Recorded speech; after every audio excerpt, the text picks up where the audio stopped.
Es vēlos uzdot jautājumu Rokpeļņa kungam, tradicionāli. Rokpeļņa kungs, jūsu pārstāvētā Zemnieku savienība jau ir kādu laiku koalīcijā ar Jauno vienotību. Nu jau, man liekas, drīz būtu gads, un dažādas draņķības ir sastrādātas kopā. Es nevarētu šo jautājumu uzdot Dombrovska kungam, jo viņš ir viesis. Viņš visticamāk pat nezina, cik maksā tramvaja biļete Rīgā, bet jūs noteikti zinat.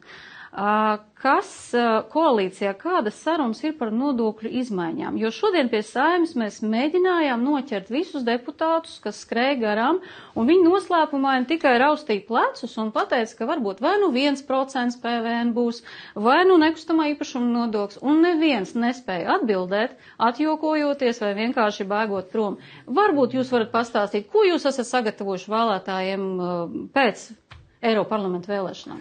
Es nekad nedomāju, ka tie vārdi nāks no manas mutes, bet paldies par jautājumu, Stepaņenko kundze.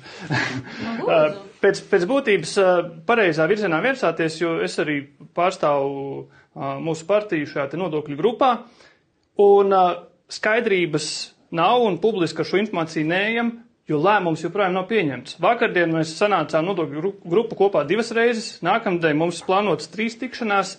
Tā kā darbs joprojām ir procesā. Ticiet vai nē, visa dzīve visiem cilvēkiem netiek pakārtot vēlēšanu ciklam. Tas tā kā viens. Otrs par plānotajām nodokļu izmaiņām. Tas, kas ir pavisam skaidri jāsaprot. Mums ir lielie mērķi, tātad konkurētspējas veicināšana. Latvijai salīdzinājumā ar mūsu Baltijas kaimiņiem tā ir nodokļu sistēmas vienkāršošana un tā ir nevienlīdzības mazināšana.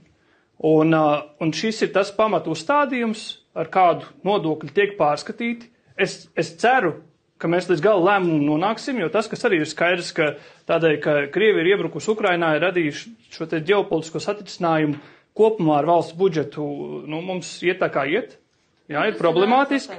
Tādēļ skatīsimies, pie kāda gala lēmumu nonāksim. Es ceru, ka mums pietiks dušas šo te nodokļu reformu ieviest. Bet par cik jūs plānojat celt darba spēku nodokli, PVN, jums taču ir apmēram kaut kādas aplēses, jo nodokļi tikai celsies. Nebūs taču uz leju. Es zinu, es lasīju arī. Tas labi, ka jūs zinat, man tāda informācija nav. Bet, nu, ja jūs šo informāciju slēpjat, loģiski secināt, ka nepatīkams pārsteigums jūs gatavojat tautai pēc vēlēšanām. Jo ja jūs šos nodokļus pazeminātu, tad jūs jau noteikti šodien būtu priekšā ar preses relīzi, vai ne? Ir tā, ka ar avīzi var nosist banku. Tāpat ir valdība ar nepārdomātiem paziņojumiem, kuriem nav seguma, var radīt nevajadzīgus satricinājumus.